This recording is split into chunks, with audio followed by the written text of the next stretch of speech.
हाँ, क्या बात है? रोमियो 12 अध्याय उसके 2 पद को पढ़ें। रोमियो 12 अध्याय उसके 2 पद। इस संसार के संदृश्य न बनो, परंतु तुम्हारे मन के नए हो जाने से तुम्हारा चाल चलन बदलता जाए, जिससे तुम परमेश्वर की भली और भावती और सिद्ध इच्छा अनुसार से मालूम करते रहो। आइए आंखें बंद करेंगे, प्रार्थना करेंगे। धन्यवाद हो प्यारे पिता आज के इस समय के लिए, कि इन गवाहियों के लिए धन्यवाद करते हैं कि पिता इन भाई बहनों के और हम सभी के जीवन में आप हमारे सहायता करते हैं, हमारे जीवन पर अपना अनुग्रह और अपनी दया, अपना कंट्रोल बनाए रखते हैं। धन्यवाद करते हैं।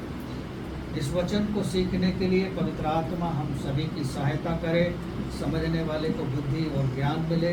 पवित्र आत्मा हमें वो बुद्धि, वो समझ, वो ज्ञान दे, वो प्रकाशन दे कि वचन की गूढ़ बातें, रहस्यमय बातें हम समझ सकें। और ये पवित्र आत्मा ही हमें सिखा सकता है, प्रकट कर सकता है और अनुग्रह कर सकता है। सचमुच प्रभु, इस वचन के द्वारा हम आपकी महिमा करें। यहाँ बैठे हर एक जन को तेरे हाथों में सौंपते हैं प्यारे प्रभु, आपने दया की है, धन्यवाद करते हैं। अब तक इस आराधना में आपकी उपस्थिति है, अब तक संभाला है, आगे के समय को आपके हाथों में सौंपते हैं प्रभु। हम इस वचन को आपके हाथों में सौंपते हैं। सीखने में, सिखाने में पवित्र आत्मा ही हमारी सहायता करे, पवित्र आत्मा ही हमारी मदद करे, ताकि इस वचन के द्वारा हमारे जीवन से यीशु को महिमा मिले। हम घटें, यीशु बढ़े। सब कुछ आपके हाथों में सौंपते हैं। अब तक संभाला है, आगे भी संभालेंगे, सहायता करेंगे, अनुग्रह, दया, आशीष बनाए रखेंगे। धन्यवाद हो, प्रार्थना सुना है, धन्यवाद यीशु के नाम से मांगते हैं। चलिए एक और पढ़ेंगे, भजन संहिता 39 का एक पद पढ़ें, क्या कहता है।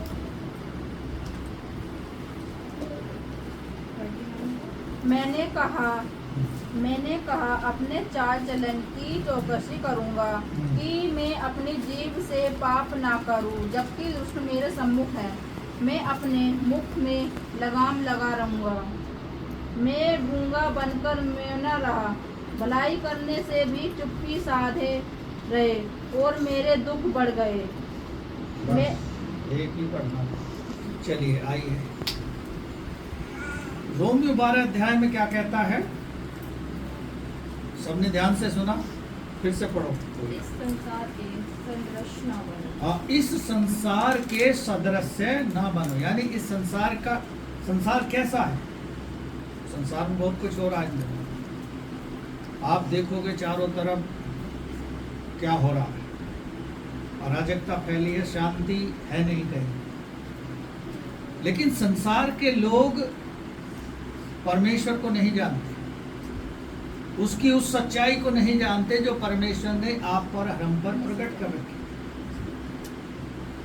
क्योंकि रोमियो के ही 10 अध्याय में लिखा है, आकाश के नीचे और पृथ्वी के ऊपर एक ही नाम है जो हमें उद्धार दिला सकता है, वो है जीसस क्राइस्ट। और ऐसी बात नहीं है कि संसार के लोग जानते नहीं है जीसस के बारे में, लेकिन उसे पर्सनली अपना उद्धारकर्ता करके नहीं जानते, केवल अन्य की तरह जानते हैं कि अन्य लोग आए और ऐसा ऐसा काम किया। लेकिन यीशु मसीह संसार में आया, उसका आने का उद्देश्य क्या था? लोगों को भलाई की ओर लेकर जाना, लोगों को अच्छाई की ओर लेकर जाना, लोगों का पाप से, पाप में जीवन से छुटकारा दिलाना। आज हम बहुत सारे देख रहे हैं कि कितने देश में पाप हो रहे हैं।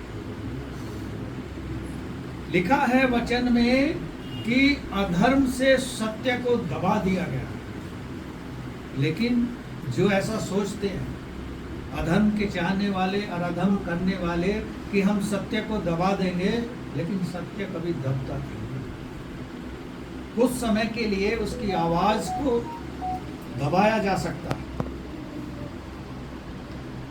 किसी भी प्रकार के शोर में उसको दबाया जा सकता है। लाउडली म्यूजिक बज रहा हो, या लाउडली चिल्ला पुकारी हो रही हो, या अन्य प्रकार की चीजें हो रही हो, लेकिन सत्य परमेश्वर की ओर से है। क्योंकि यूहन्ना 8 अध्याय में हम पढ़ते हैं, यीशु ने कहा जीवन और सत्य और मार्ग मैं। सत्य का मार्ग दिखाने के लिए इस संसार में यीशु मसीह आया, पापों से उद्धार देने के लिए आया, लेकिन लोग पाप को स्वीकार नहीं करते। बहुत सारे मसीही हैं जो मसीही परिवारों में जन्म ले लिया है, लेकिन उन्हें उद्धार के बारे में पता नहीं है और बाइबल को पढ़ते नहीं हैं और उसका ज्ञान नहीं। एक स्टैंप लगने से हम उद्धार नहीं पा जाएंगे। कोई भी मरता है, लोग उसे स्वर्गीय लिख देते हैं, लेकिन क्या हमें पता है वो स्वर्ग में गया? परमेश्वर का वचन बताता है मत्ती 25 अध्याय में कि 10 कुंवारियों के पास था अधिकार स्वर्ग में जाने का, लेकिन कितनी प्रवेश की? 5। इजराइलियों को परमेश्वर छुड़ा के लाया, उनमें से कितने लोग स्वर्ग में गए? 1,44,000। इजराइली परमेश्वर की आज्ञा का उल्लंघन बार बार करते रहे। आज भी लोग ऐसा कर रहे हैं, परमेश्वर की आज्ञाओं में बने नहीं हैं, अपने चाल चलन के अनुसार, अपने मन के अनुसार अपने जीवन को जी रहे हैं। जैसा उन्हें भाता है वैसा वो करते हैं। बहुत सारे लोग हैं उद्धार पा लिए हैं, लेकिन परमेश्वर से दूर हैं, क्योंकि यशा नबी में साफ लिखा है, ये होठों से तो मेरा नाम लेते हैं, लेकिन हृदय से दूर है, मन से दूर है। यशा 1 अध्याय में लिखा है कि बैल अपने स्वामी को और गधा अपनी चरनी को पहचानता है, लेकिन मेरी प्रजा के लोग मुझे नहीं जानते। यहाँ राजा दाऊद कहता है, मैं अपने चाल चलन के विषय में चौकसी करूं। यही लिखा 39 पढ़े जरा।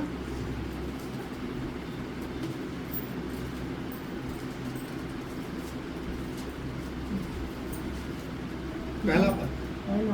मैंने कहा मैं अपने चाल चलन में चौकसी करूंगा। हाँ, राजा होने के बावजूद एक राजा कह रहा है कि मैंने कहा, किससे कहा? परमेश्वर से वो कह रहा है कि मैं अपने चाल चलन के विषय में चौकसी करूंगा।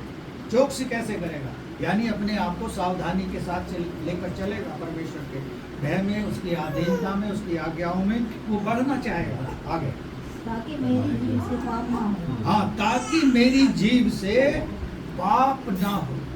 पतरस कहता है ये जीभ जो है एक अधोलोक का फाटक है।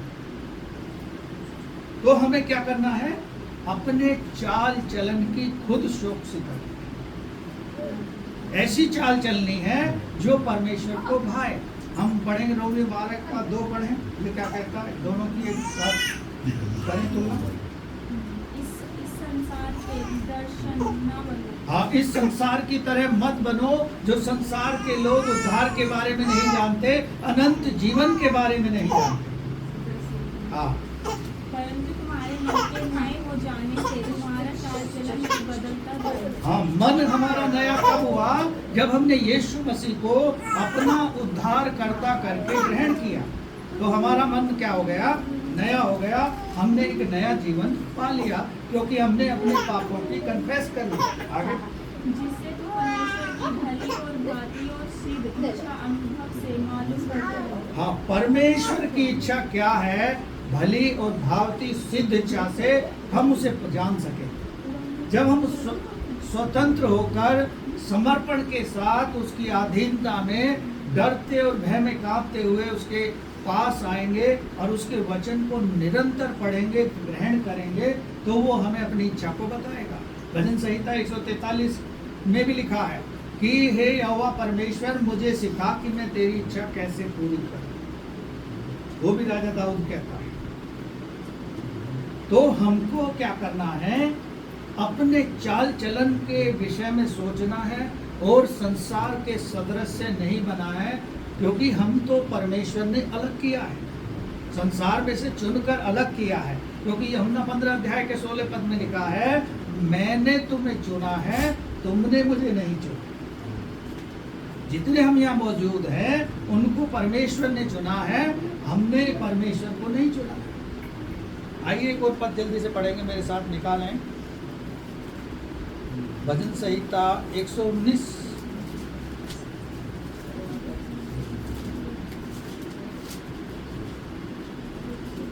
उसका 1 और 2 पढ़ें।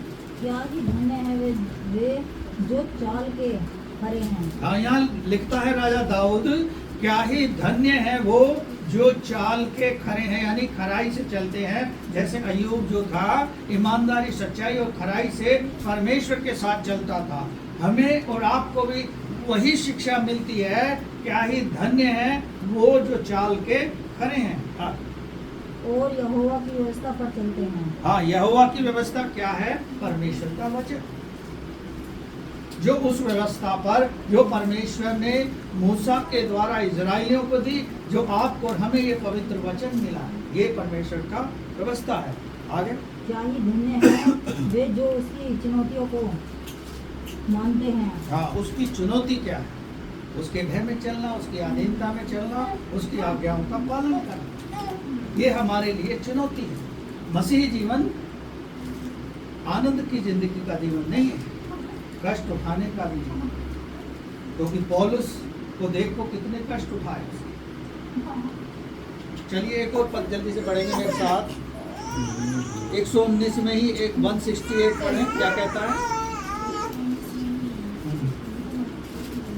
मैं तेरे उपदेशों और चुनौतियों को मानता आया हूँ। हाँ, मैं तेरे उपदेश और चुनौतियों को मानता आया हूँ। क्योंकि मेरी सारी चाल चलन तेरे सम्मुख प्रकट है। हाँ, मेरा सारा चाल चलन परमेश्वर के सम्मुख प्रकट है, राजा दाऊद कहता है। हमारा और आपका भी चाल चलन परमेश्वर के सामने प्रकट है। वो हम सभी को जानता है, क्योंकि उसने हमें क्या किया है? पाप की जिंदगी से छुड़ाया है और हमें क्या किया है? नाम लेकर बुलाया है और अपने लायक बनाया है। आइए एक और पद जल्दी से पढ़ेंगे, इफिसियों की पत्री में आ जाएंगे।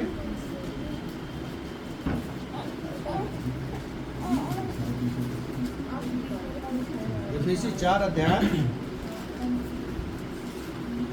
4 का हम पढ़ेंगे 22 से।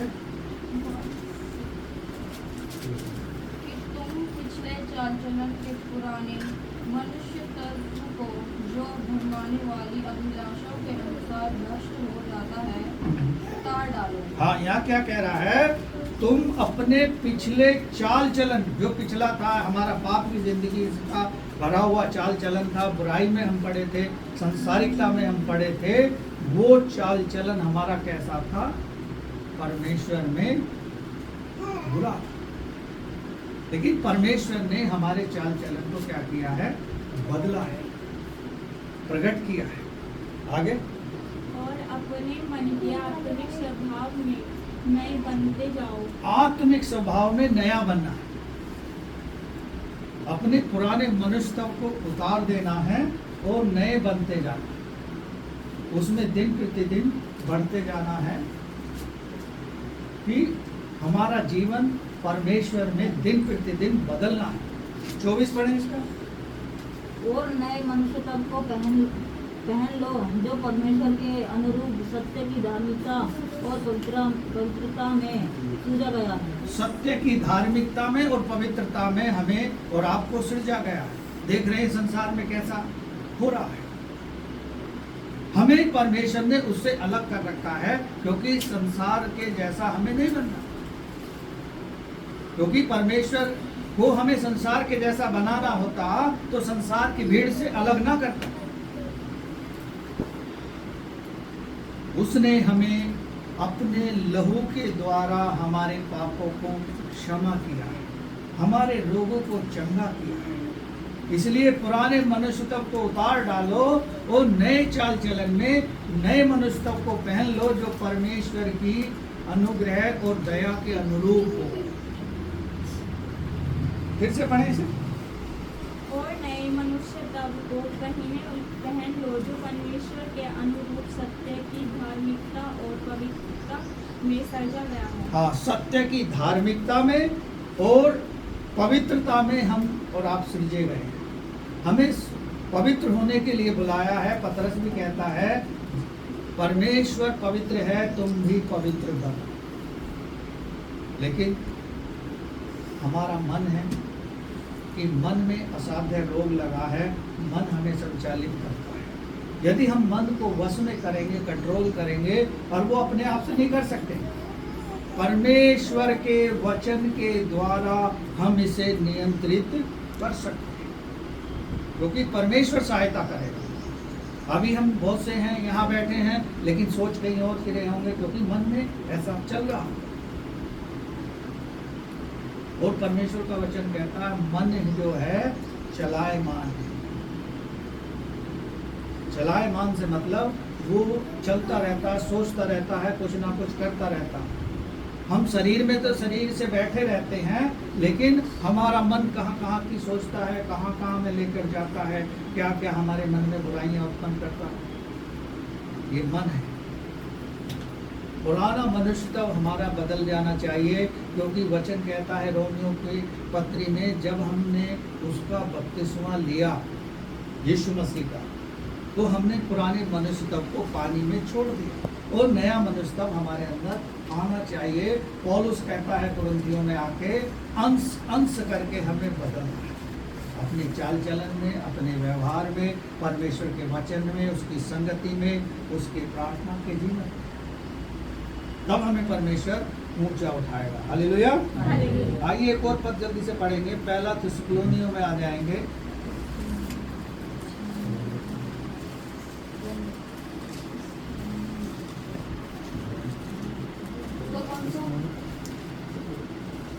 पहला थिस्सलुनीयों 2 अध्याय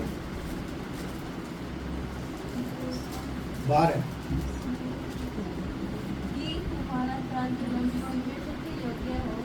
कि तुम्हारा चाल चलन परमेश्वर के योग्य हो। तुम्हें अपने राज्य और महिमा से बुलाता है। हाँ, परमेश्वर किसके लिए बुलाता है? अपने राज्य और अपनी महिमा में आगे बढ़ने के लिए बुला रहा है, क्योंकि परमेश्वर हमसे अपनी महिमा लेना चाहता है। तो पहले हमारी पुरानी चीजों को बदलेगा, तब हमारे अंदर नई चीजें आएंगी।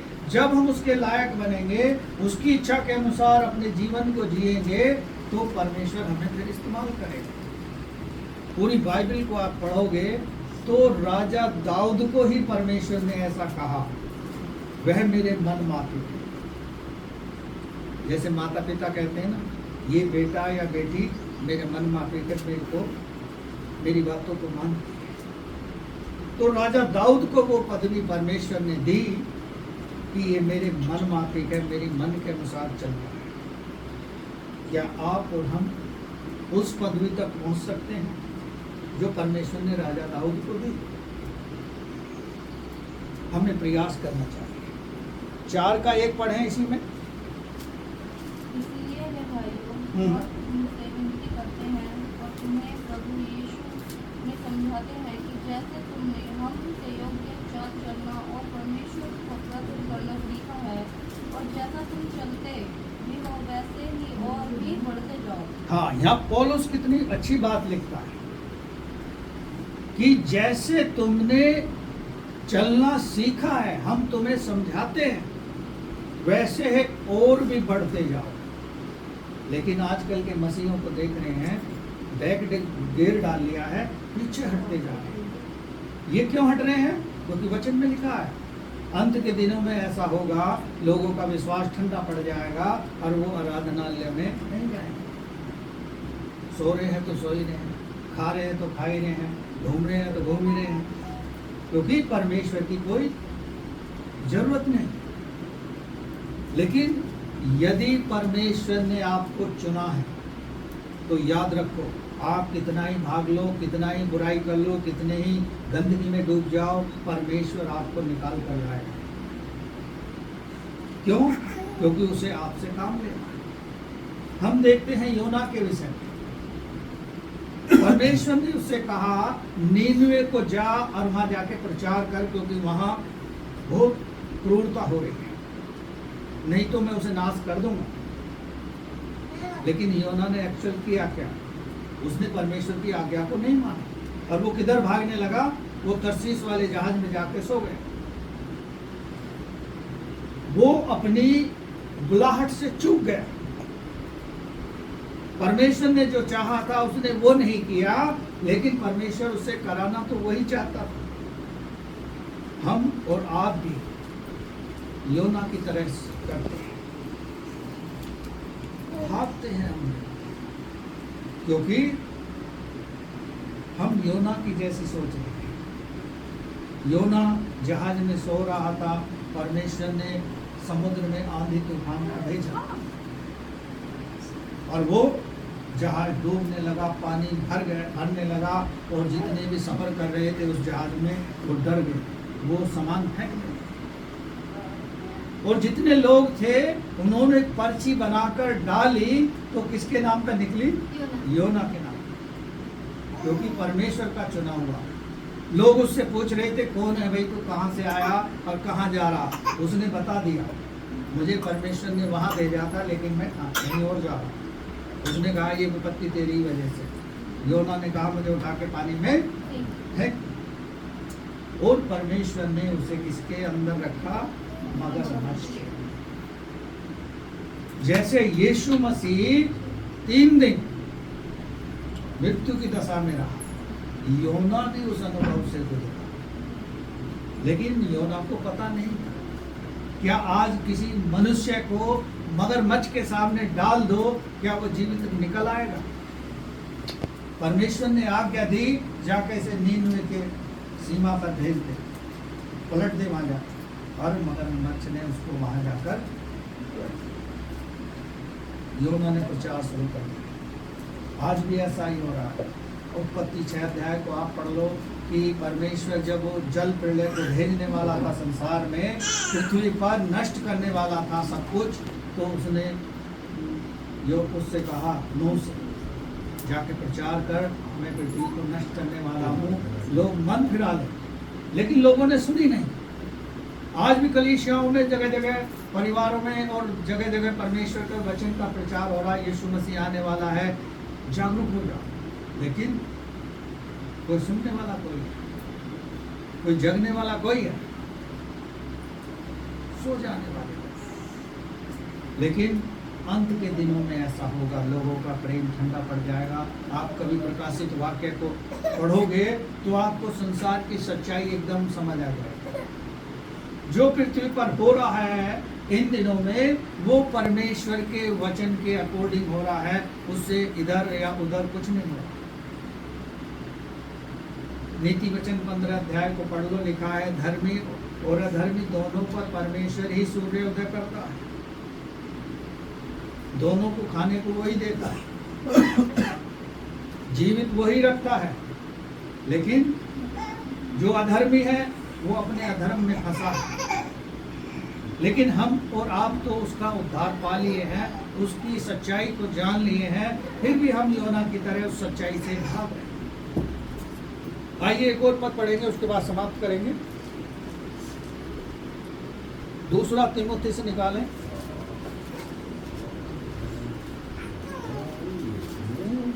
तीन अध्याय के 10 पद को पढ़े, क्या कहता है? क्योंकि जब हम तुम्हारे यहाँ थे तब भी यहाँ आज्ञा तुम्हें देते थे। ये नहीं है। और ये भी पहले परखे जाएं, तब यदि निर्दोष निकले तो सेवक का काम करें। ये भी नहीं है। 2 तीमुथियुस है। हाँ। परंतु तूने उपदेश, चाल चलन, मन, विश्वास, सहनशीलता, प्रेम, धीरज, सताए जाने और दुख उठाने में मेरा साथ दिया। और ऐसे यहाँ पौलुस क्या कह रहा है? उपदेश में, चाल चलन में तीमुथियुस ने पूरा साथ दिया पौलुस का। दुख उठाने में, सहनशीलता में। क्या आज पासवान का कलीसिया साथ दे रहे हैं? वो कैसे है, क्या कर रहा है, कहाँ आ रहा है, क्या खा रहा है, क्या पी रहा है, क्या उसके पास कोई सुविधा है? लोग अपने भागा भाग में हैं, बने मारा मार। क्यों? क्योंकि उद्धार पा लिया, एक मोहर लग गई, और अंत के दिनों में हम स्वर्ग पहुंच जाएंगे, ऐसा भ्रम में लोग जी रहे। और जो पुराने विश्वासी हैं, बहुत सारे पुराने हो गए हैं, उनका जीवन आप देख लो। पिछले दिनों में एक परिवार में था, उस परिवार के कुछ लोग आते हैं प्रार्थना में, कुछ नहीं आते, लेकिन पूरा परिवार आता था पहले। वो बहन परमेश्वर की बात नहीं कर रही, बात किसकी कर रही है? जॉब में ऐसा हो रहा, मैं पीजी में रह रही हूँ, मैं ये खा रही हूँ, वो पी रही हूँ, वहाँ जा रही हूँ, वहाँ आ रही हूँ, और ऐसा कर रही हूँ। क्यों? क्योंकि परमेश्वर का वचन अब उसके हृदय में नहीं है। उसके हृदय में क्या है? संसार की चीजें हैं, संसार की बात है। लेकिन धनी से क्या कहा परमेश्वर का वचन? क्या कहता है? आज ही रात तेरा प्राण ले लिया तो तेरे धन का क्या होगा? बहुत सारे हमारे मसीह भाई बहन धन को इकट्ठा करने में लगे हुए, लेकिन क्या उनके पास धन रहेगा? ये जो बड़े बड़े उद्योगपति हैं, अंबानी हैं, अडानी हैं, क्या ये उस धन को लेकर जाएंगे? सब कुछ यहीं रह जाएगा। तो परमेश्वर ने जो आत्मा दिया है, वो आत्मा परमेश्वर के पास लौट जाएगा। कल एक भाई मेरे पास आए, वो मुझसे कह रहे थे कि पास्टर जी एक बात बताइए कि अंत के दिनों में क्या संसार के लोग भी जी उठेंगे? मसीह लोग तो जी उठेंगे, ये तो बात है, लेकिन संसार के लोग क्यों जी उठेंगे? मैंने कहा उनका भी तो न्याय होगा। अच्छे काम किए हैं उन्होंने, बुरे किए हैं या घिनौने काम किए हैं, मैंने कि ये जो सताव हो रहा है, उन सताने वालों को परमेश्वर खिलाएगा ताकि उन्हें उस नरक की आग में डाल सके और उन्हें पता चल सके। बहुत सारे लोग हैं सोचते हैं कि मरने के बाद पता नहीं क्या होता है, लेकिन वचन में, बाइबल में सारे तथ्य हैं। आप वचन को पढ़ोगे, लिखा है कि लाजर की कहानी आप पढ़ लो। जो झूठन खा के जीवित रहता था वो स्वर्ग चला गया, जिसकी झूठन खाता था वो कहाँ चला गया? नरक में चला गया। और दोनों ने एक दूसरे को पहचान लिया। ऐसा नहीं है नहीं पहचाना। आज हम जितने यहाँ बैठे हैं, जब कल को हम अलग अलग होंगे और परमेश्वर का जब न्याय होगा तो हम एक दूसरे को पहचानेंगे नहीं क्या? ये वो बहन है, ये वो भाई है, इसको हमने इतना समझाया लेकिन नहीं आया। लेकिन उस समय उस धनी की तरह कहेगा, मेरे पृथ्वी पर भाई हैं, उनको जाके परमेश्वर का वचन बता दो, शायद जीवित होकर कोई मान जाएगा तो वो विश्वास करेंगे। लेकिन परमेश्वर का वचन आज लगभग सभी जगह पहुंच गया है। अभी कुछ जगह ऐसी बची हैं, इसलिए यीशु मसीह का आगमन निकट नहीं हो रहा है, लेकिन वो द्वार पर है। प्रकाशित वाक्य में लिखा है, देख मैं द्वार पर। जो हमारा परमेश्वर है, जो हमारा पिता है, जो हमारा भरोसा है, जो हमारा विश्वास है, जिसकी हम बाट जो रहे हैं कि उसके साथ अनंत जीवन जिएंगे, वो आने वाला है। संसार के जो संकेत हो रहे हैं, जो संसार में हो रहा है, वो सब बिब्लिकली हो रहा है। हमें अपने चाल चलन में नया होना है, नए मनुष्य को पहनना है, अंश अंश करके बदलना है, क्योंकि परमेश्वर की दृष्टि सभी पर लगी है, वो सब पर दृष्टि लगा के रखता है। इसलिए आज निर्णय ले लें कि प्रभु, जैसे राजा दाऊद कहता है, मैं अपनी चाल चलन के विषय में चौकसी करूंगा। तो हमें सोचना, आपको सोचना। परमेश्वर का धन्यवाद इस वचन